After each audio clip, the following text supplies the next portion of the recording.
Exam को निकाला जाता है, क्योंकि मैंने ऑलरेडी 30 एग्ज़ाम्स क्वालिफाई कर रखे हैं और अभी फ़िलहाल यूपी पुलिस में मैं सिलेक्टेड हूँ। क्योंकि आपको इतना ज़्यादा मेमोराइज़ नहीं हो रहता है, याद नहीं रहता है, तो एक चैनल है यूट्यूब पे, प्रिंट आउट निकाल के रखिए। मैं प्रिंट आउट की बात कर रहा हूँ। प्रिंट आउट निकालने का क्या बेनिफिट होता है, मैं पे पुरानी थी, अभी नए पैटर्न पे भी आ गई है, तो आप इसको ले सकते हैं। एक चीज़ मैं बता देता हूँ, टीचर से नहीं पढ़ना है आपको, किसी भी टीचर से नहीं पढ़ना है, मैं पर्सनली रिकमेंड करता हूँ।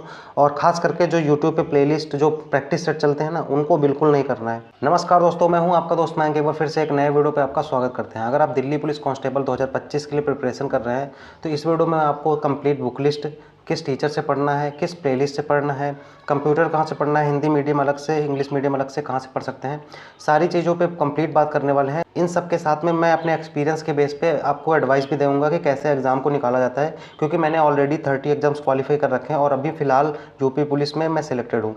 तो अब मैं बात करता हूँ, इस वीडियो को कंप्लीट वॉच करना, जिससे आपका कोई भी चीज़ छूटे ना।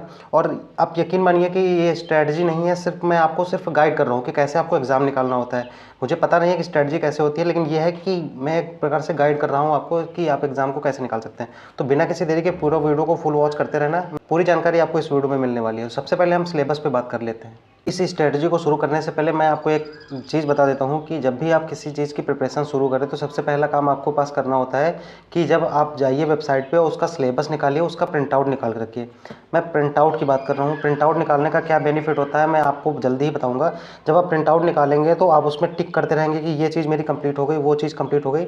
जब सारी चीज़ों पे टिक होगा ना, और लास्ट एग्जाम से पहले आपकी जब सारी चीज़ों पे टिक हो जाएगा ना, एग्जाम निकालने से पहले, एग्जाम देने से पहले आपको कॉन्फिडेंस आ जाएगा कि आप एग्जाम को निकाल लोगे। जब ये चीज़ आप खुद से करोगे, तब इंप्लीमेंट करोगे, तब आपको बेनिफिट होगा। पर्सनल एक्सपीरियंस से बता रहा हूँ, इसलिए आपको ये चीज़ करना है। प्रिंट आउट निकाल के रख लेना है, 10 रुपये लगेगा, टोटल 10 रुपये में प्रिंट आउट निकल आएगा। मैं आपको बता देता हूँ कि दिल्ली पुलिस कांस्टेबल में आप सबको पता होगा, लेकिन मैं ब्रीफ नॉलेज दे देता हूँ। मैथ्स के आपके 15 क्वेश्चन पूछे जाते हैं। मैथ के बाद आपके कंप्यूटर के आते हैं 10 क्वेश्चन, रीजनिंग के आते हैं 25 क्वेश्चन, और आपके जीएस के आते हैं पूरे 50 क्वेश्चन। मैथ्स के आप सिलेबस देख सकते हैं, आपकी स्क्रीन पे है, कौन कौन से चैप्टर से क्वेश्चन पूछे जाते हैं। कंप्यूटर अवेयरनेस के किन किन टॉपिक से क्वेश्चन आते हैं, वो आप देख सकते हैं। इसके साथ में आप जनरल अवेयरनेस के किन किन टॉपिक से क्वेश्चन पूछे जाते हैं, वो आप देख सकते हैं। और रीजनिंग के टॉपिक आप यहाँ पे देख सकते हैं, आपकी स्क्रीन पे दिख रहे हैं। आप चाहे तो इनका स्क्रीनशॉट ले लीजिए। बाकी आप जब डिटेल में सिलेबस प्रिंट आउट निकालेंगे, उस पर आप जब देखेंगे तो उसमें टिक करते रहेंगे, तो आपको ज़्यादा बेनिफिट होगा। जैसे ही आप ये कर लेंगे, अब हम एक एक चीज़ों पे बात करते हैं। सबसे पहला सब्जेक्ट हम उठाते हैं मैथ्स। मैथ्स को कैसे पढ़ना होता है, किस टीचर से पढ़ना है, इन सब पे बात करते हैं। तो अगर मैं आपको प्लेलिस्ट के बारे में बताऊं कि किस प्लेलिस्ट से पढ़ना है, तो मैं आपको दिखाता हूं। अगर मैं आपको दिल्ली पुलिस कांस्टेबल के लिए एक प्लेलिस्ट रिकमेंड करना चाहूँ मैथ के लिए, तो आपको ये वाली प्लेलिस्ट मैं रिकमेंड करूँगा। RWA की है, आपको मिल जाएगी। राहुल सर की ये क्लास है। हालांकि इन्होंने इस बार भी 2025 के लिए क्लासें लेना स्टार्ट कर दिया है। चाहे तो आप नई वाली क्लासें ज्वाइन कर सकते हैं, या फिर आपको अगर जल्दी से करना है, किसी चैप्टर को पर्टिकुलर करना है, तो आप ये वाली पुरानी प्लेलिस्ट चेक कर लीजिए, क्योंकि मैथ्स में कुछ भी नहीं बदलता, मैथ्स वैसे ही रहती है। लेकिन अब अगर आपके पास टाइम है, क्योंकि अभी आपके पास सफिशिएंट टाइम है, तो आप चाहे तो 2025 वाली भी ज्वाइन कर सकते हैं। इन्होंने नई प्लेलिस्ट भी चालू कर दी है। हाँ, एक चीज़ और, अगर अब जैसे मैंने ये बता दिया है कि ये टीचर से आप पढ़िए, तो अगर आप किसी टीचर से ऑलरेडी पढ़ रहे हैं तो बिल्कुल पढ़ते रहिए, कोई डाउट नहीं होता है। मतलब सारे ही टीचर बेस्ट होते हैं, लेकिन मैं अपनी तरफ से बता रहा हूँ कि ये टीचर से आप जब पढ़ेंगे दिल्ली पुलिस के लिए, तो काफ़ी ज़्यादा बेनिफिट होगा। मतलब उसके हिसाब से काफ़ी अच्छा बेनिफिट होगा। बाकी आप किसी भी टीचर से पढ़ रहे हैं, सारे ही टीचर बेस्ट होते हैं, अच्छा पढ़ाते हैं। आप उनसे पढ़ते रहिए, बीच में स्किप मत करिए। जो इससे पढ़ रहे हैं आप पढ़ते रहिए, लेकिन अगर मुझसे पूछेंगे तो मैं यही रिकमेंड करूँगा कि आप राहुल सर से पढ़िए, ठीक है। कोई प्रमोशन नहीं करता हूँ मैं। पहली चीज़, आप अगर चैनल पे पहली बार आए तो मैं बता देता हूँ, मैं इन सब पे कोई प्रमोशन नहीं करता हूँ। जब भी मैं स्ट्रेटजी बताता हूँ, तो उसमें मैं किसी भी प्रमोशन को इंक्लूड नहीं करता हूँ। स्ट्रेटजी में मैं सिर्फ वही चीज़ें बताता हूँ जिससे पर्सनल आपको बेनिफिट होगा। क्योंकि आप कोई भी, मैं ये नहीं कि वीडियो में बना के चला जाऊँगा, मैं वीडियो बना के उसके बाद पूरी गारंटी लेता हूँ कि अगर आपने पूरी 100% तरीके से फॉलो किया ईमानदारी से, तो आपका सिलेक्शन होगा 100%। मैं इस बात की गारंटी भी लेता हूँ। तो इस तरीके से मैं स्ट्रेटजी को बनाता हूँ। तो मैंने बताया कि मैथ्स के लिए आप इनको फॉलो कर सकते हैं। अगर आप बुक के बारे में बात करें, तो मैं आपको बुक दिखा देता हूँ। केवल दिल्ली पुलिस के एग्जाम की प्रिपरेशन करना है, या फिर दिल्ली पुलिस के साथ साथ में एसएससी के और भी एग्जाम जैसे CGL है, CHSL है, SSC GD है, इन सब की प्रिपरेशन भी करना है। मतलब बाकी एग्जाम्स, या फिर यूपी पुलिस, या फिर किसी भी एग्जाम की अन्य प्रिपरेशन करना है साथ में। तो आपके लिए जो मैं बताता हूँ बुक मैथ के लिए, वो ये वाली आती है किरण की। मेरे पास काफ़ी पुराना मॉडल है, आप इसका लेटेस्ट मॉडल ले सकते हैं। मैंने इससे पढ़ा था, और ये मान के चलिए कि ये बुक जो है सफिशिएंट है किसी भी एग्ज़ाम के मैथ के लिए। हर एग्ज़ाम को मैथ के लिए, लेकिन एक बार आपको पढ़नी पड़ेगी। मोटी बुक है, टाइम लगेगा, इसलिए मैं बता रहा हूँ, क्योंकि अभी आपके पास टाइम है तो आप कंप्लीट कर सकते हैं, इसलिए मैंने बताई। अगर आप मतलब केवल दिल्ली पुलिस को छोड़ के बाकी और भी एग्ज़ाम की प्रिपरेशन कर रहे हैं, जाहिर सी बात है सभी लोग करते हैं, क्योंकि पहली रिक्वायरमेंट होती है कि एक जॉब मिल जाए, उसके बाद हम लोग अपने एम को फोकस करते हैं। तो अगर आप एक बार पढ़ना चाहते हैं मैथ तो इस बुक ले लीजिए। अगर आप केवल दिल्ली पुलिस को टारगेट कर रहे हैं तो दिल्ली पुलिस के लिए मैं बताता हूँ, इसी किरण पब्लिकेशन की ही आपको एक बुक मिल जाएगी। आप दुकान में जाएंगे तो केवल दिल्ली पुलिस के प्रीवियस ईयर क्वेश्चन के बेस्ड पे एक बुक मिल जाएगी, पतली सी, आप उसको लगा लीजिएगा।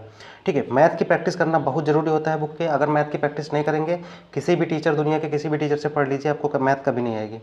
ये सब चीज़ें कोई नहीं बताता, मैं बताता हूँ, क्योंकि मेरा पर्सनल एक्सपीरियंस है। मेरी मैथ्स बहुत ज़्यादा वीक थी और मैंने मैथ्स में बहुत ज़्यादा मेहनत की है, तब जाके मेरी मैथ्स ठीक हुई थी। और अगर मैथ्स के लिए आप बात करें कि मतलब किस हिसाब से आपको डिटेल में चाहिए, तो मैं आपको बता देता हूँ। देखो, एक चीज़ मैं बता देता हूँ कि अगर आप चैनल पे पहली बार आए तो मैंने एक अपने चैनल पे प्लेलिस्ट बना ही ऑल स्ट्रेटजी के नाम से। उस ऑल स्ट्रेटजी में मैंने मैथ्स के मॉक एनालिसिस कैसे करना होता है, आरआरबी एनटीपीसी की स्ट्रेटजी, मैथ्स की स्ट्रेटजी स्पेशल मैथ्स के लिए कि मैंने कैसे मैथ्स को इम्प्रूव किया, क्योंकि मेरी मैथ्स सबसे ज़्यादा वीक थी। दूसरी चीज़ रीजनिंग की स्ट्रेटजी, जीके जीएस की स्ट्रेटजी। मैं क्यों जीके जीएस में मैंने हमेशा हर एग्ज़ाम में अच्छा स्कोर किया है, तो मैंने इसमें पूरा डिटेल में बताया है। और इसमें 50,000 से ज़्यादा व्यूज़ भी हो चुके हैं, 50,000 से ज़्यादा लोग देख चुके हैं, काफ़ी लोगों को पसंद भी आ रही है, काफ़ी लोगों को बेनिफिट हो रहा है। आप भी चेकआउट कर सकते हो। तो इन सारी चीज़ों का मैं प्लेलिस्ट में डाल दिया हूँ, प्लेलिस्ट आप चेक कर लीजिए। फिलहाल आते हैं अपने वीडियो के टॉपिक पे वापस। तो मैंने मैथ्स के लिए बात कर ली। मैथ्स के लिए मैंने बता दिया है कि किस बुक को फॉलो करना है। अगर आप और भी साथ में एग्जाम की प्रिपरेशन कर रहे हैं तो एक बार पढ़ लीजिए मोटी वाली बुक से, या फिर आप केवल एक दिल्ली पुलिस के टारगेट के लिए एक बुक मिल जाएगी, आप वहाँ से परचेज कर सकते हैं। ठीक है, अब हम बात करते हैं रीजनिंग की। आप पूछेंगे कि रीजनिंग कहाँ से पढ़ें, किस टीचर से पढ़ें। तो दोस्तों, रीजनिंग के लिए मैं बात बताऊँ, एकदम ऑनेस्ट एडवाइस दूंगा। रीजनिंग के लिए आपको किसी भी बुक की कोई ज़रूरत नहीं है। आपने कभी किसी टीचर से पढ़ा है, उसके अगर नोट्स बनाया है, उस नोट्स को रिवाइज करना है, या फिर आप केवल मॉक टेस्ट लगाइए। जब आप मॉक टेस्ट लगाएंगे, सेक्शनल मॉक लगाएंगे रीजनिंग के, तो रीजनिंग में जो चैप्टर के क्वेश्चन गलत होते हैं, आप यूट्यूब पे जाइए, उसको सर्च कीजिए, जिस भी टीचर से आपको समझ में आ रहा है पढ़ के देख लीजिए आराम से, किसी भी टीचर से। मतलब रीजनिंग में इस बात की गारंटी देता हूँ, किसी भी टीचर से आप आंख बंद करके भरोसा करके पढ़ लीजिए, आपको आ जाएगी। रीजनिंग में कुछ भी नहीं करना होता है, कुछ भी नहीं, मतलब सबसे आसान सब्जेक्ट होता है, और किसी भी टीचर से पढ़ सकते हो। इसमें ये नहीं कि इस टीचर उस टीचर, मतलब जिससे पढ़ लीजिए 100% फ़ायदा मिलेगा, किसी भी टीचर से पढ़ सकते हो। तो रीजनिंग के लिए इतना ज़्यादा सोचने की जरूरत नहीं है, लेकिन हाँ, पढ़ना जरूर है, ये नहीं लापरवाही नहीं करना है, क्योंकि अभी मैं आपको ये भी बताऊंगा कि किसमें कितना स्कोर करना इंपॉर्टेंट है, इससे कम नहीं कर सकते हो। सारी चीज़ों पे बात करने वाले धीरे धीरे। तो रीजनिंग के लिए मैंने बता दिया, और उसके बाद बुक की कोई ज़रूरत नहीं है। अगर आप बिल्कुल ही बिगिनर हैं तो आप केवल रीजनिंग के लिए दिल्ली पुलिस के लिए रीजनिंग की एक बुक ले लीजिए, पतली सी, कोई भी, किसी भी प्रकाशन की, किसी भी, मतलब रीजनिंग में ये होता है किसी भी टीचर से, किसी भी बुक से पढ़ सकते हो, कोई प्रॉब्लम नहीं आएगी। तो इसलिए रीजनिंग आप इजीली कर सकते हो, रीजनिंग का इतना ज़्यादा इशू नहीं है। मैथ्स मैंने बता दिया, रीजनिंग बता दिया। अब हम आगे चलते हैं, जो हमारा जो टॉपिक आता है कंप्यूटर का।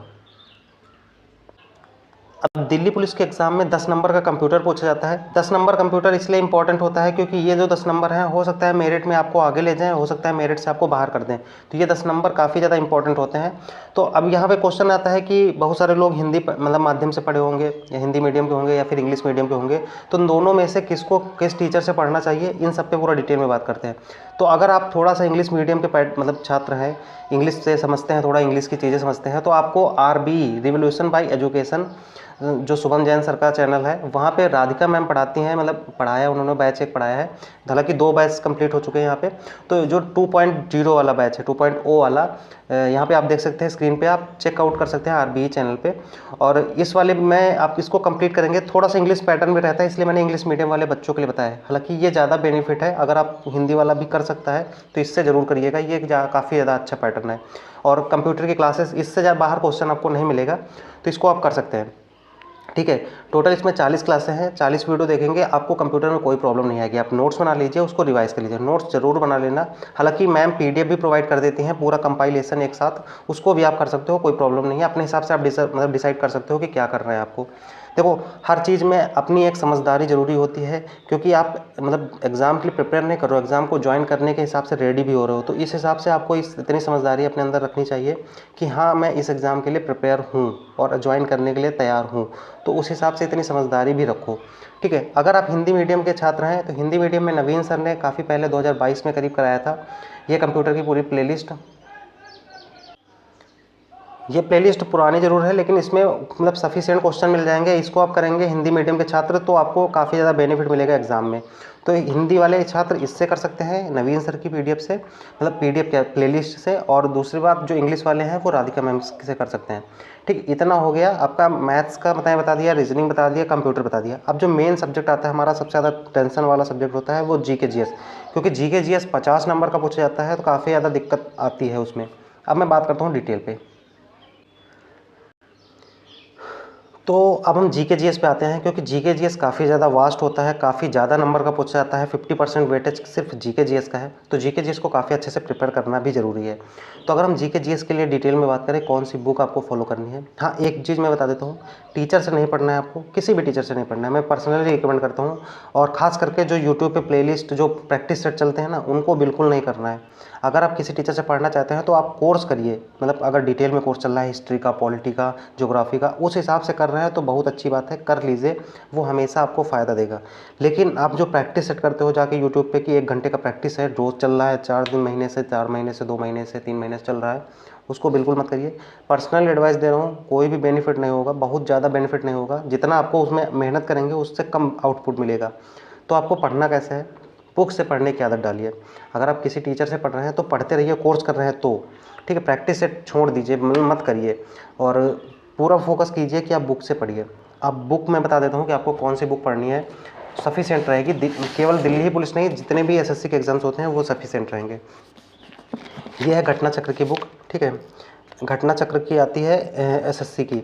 मेरे पास 2021 पैटर्न मैंने बताया टाइम पे मैंने खरीदी थी, उस टाइम पे पुरानी थी, अभी नए पैटर्न पे भी आ गई है, तो आप इसको ले सकते हैं। घटना चक्र की रहती है और ये बुक कंप्लीट है, मतलब एसएससी में सीजीएल में कौन से क्वेश्चन पूछे गए हैं, सीएचएसएल में पूछे गए हैं, जीडी में पूछे गए हैं, साथ में दिल्ली पुलिस में पूछे गए हैं, जितने भी क्वेश्चन हैं केवल उन्हीं का कंपाइलेशन है। और इतने सारे अगर प्रीवियस ईयर के क्वेश्चन कर लेंगे ना तो एक भी क्वेश्चन बाहर नहीं जाने वाला है। ये करने की वजह से ही मेरा स्कोर जीएस में अच्छा आया है। मैं इसलिए नहीं बता रहा हूँ कि आपको मतलब जीएस में आसान नहीं होता है 40 नंबर स्कोर करना 50 में, लेकिन आप जब करेंगे तो 30 प्लस पक्का कर लेंगे, इस बात की मैं गारंटी देता हूँ। हाँ, मैं इस बात की गारंटी नहीं देता हूँ कि 40-45 कर लेंगे, ऐसा पॉसिबल भी नहीं होता है। जीके में काफ़ी ज़्यादा मुश्किल होता है। और जीके होता है क्या है कि सारी चीज़ें, कुछ चीज़ें लक पे भी बेस्ड होती है। कभी जो चीज़ आपने पढ़ी वही एग्ज़ाम में आ गई तो आपका स्कोर बहुत अच्छा आएगा, कभी जो चीज़ें आपने पढ़ी हो सकता है एग्ज़ाम में ना आए। तो इसलिए मैं बता रहा हूँ इस बुक को करेंगे तो लगभग आपका स्कोर अच्छा ही आएगा, ठीक है। बाकी आपकी मेहनत पे डिपेंड करता है कितनी मेहनत करेंगे। ये बुक सफिशिएंट रहेगी। इसके अलावा आपको कोई भी बुक नहीं करने की ज़रूरत है। दिल्ली पुलिस के लिए खास करके मैं बता रहा हूँ, एसएससी की किसी भी एग्ज़ाम्स के लिए आप इतना कर लेते हैं तो इसका इनफ रहेगा, मतलब सफिशिएंट रहेगा। लेकिन अगर इसके अलावा मैं एक चीज़ और मैं बता देता हूँ कि स्टैटिक का पोर्शन भी काफ़ी ज़्यादा पूछा है दिल्ली पुलिस के एग्ज़ाम में। तो स्टैटिक के लिए आप ये वाली आरडब्ल्यूए की बुक कर सकते हैं। मैं हमेशा हर एग्ज़ाम में मैं बताता हूँ आरडब्ल्यूए के लिए, स्टैटिक के लिए ये वाली बुक काफ़ी अच्छी रहती है, आप इसको कर सकते हैं और काफ़ी ज़्यादा बेनिफिट होगा, क्योंकि स्टैटिक के भी काफ़ी अच्छा वेटेज है। करंट अफेयर के लिए मैं बता देता हूँ, करंट अफेयर अगर आपको करना है, देखो आप 2 तरीक़ों से कर सकते हैं। पहली चीज़, एक रेगुलर वीडियो देख सकते हैं, लेकिन रेगुलर वीडियो के साथ साथ आपको वीकली और मंथली वीडियो भी देखनी पड़ेगी, क्योंकि आपको इतना ज़्यादा मेमोराइज़ नहीं हो रहता है, याद नहीं रहता है।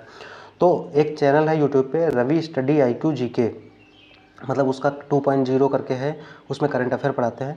तो आप उसको देखेंगे तो वहाँ पे क्या होगा कि एक डेली वीडियो मिलती है, 10-12 मिनट की वीडियो रहती है, उसको आप डेली कर सकते हो। लेकिन उसको करने के साथ साथ में वीकली और जो मंथली वाली वीडियो आएगी उसको भी आपको करना पड़ेगा।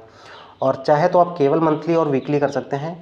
मंथली वाली वीडियो कर लीजिए, उतना ही इनफ होगा, धीरे धीरे करते रहें, क्योंकि करंट अफेयर का भी काफ़ी अच्छा वेटेज होता है। तो आप स्किप नहीं कर सकते हो, छोड़ नहीं सकते हो, और मतलब लापरवाही भी नहीं कर सकते हो। तो ये सब चीज़ें हैं आपको करनी पड़ेंगी। तो मैंने जीके के लिए बता दिया है, करंट अफेयर के लिए भी बता दिया है, सारी चीज़ों पे बात कर ली। अब हम मॉक टेस्ट पे बात करते हैं। मॉक टेस्ट कब लगाने चाहिए, कैसे लगाने चाहिए, ठीक है। तो मॉक टेस्ट से बात करते हैं कि जब आप एग्ज़ाम को शुरू करें, जैसे आप प्रिपरेशन अभी शुरू कर रहे हैं, ऑलरेडी आप काफ़ी लोगों ने शुरू कर ली होगी, तो अगर आपने एक भी मॉक नहीं लगाया है तो सबसे पहला काम करिए, प्रीवियस ईयर के कम से कम 2 से 3 मॉक लगाइए। मैं हमेशा रिकमेंड करता हूँ प्रीवियस ईयर के 2-3 मॉक तैयारी से पहले चालू करिए। उसका मतलब ये होता है कि आपको ये पता चलेगा कि आपकी अपनी औकात कहाँ पे है, उस एग्ज़ाम के लिए आप कहाँ पे स्टैंड कर रहे हो।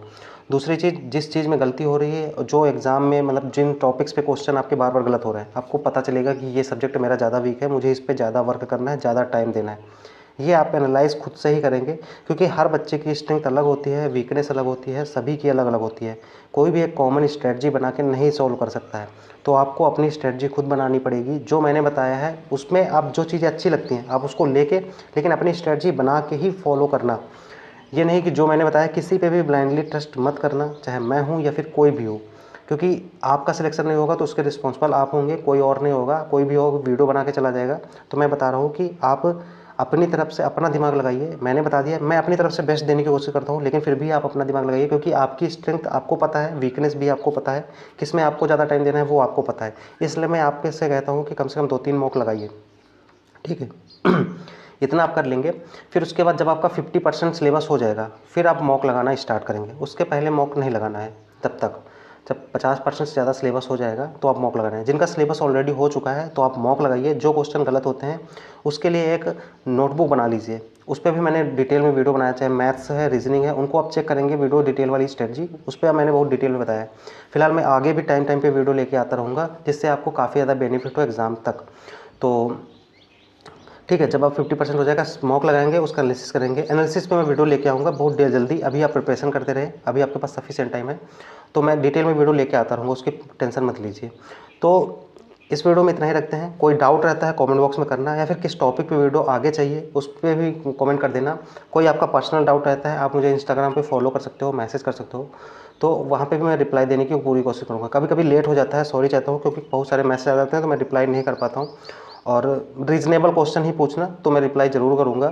तो मिलते हैं किसी नेक्स्ट वीडियो पे, तब तक के लिए अपनी प्रिपरेशन करते रहिए, खुश रहिए, मुस्कुराते रहिए। जय हिंद।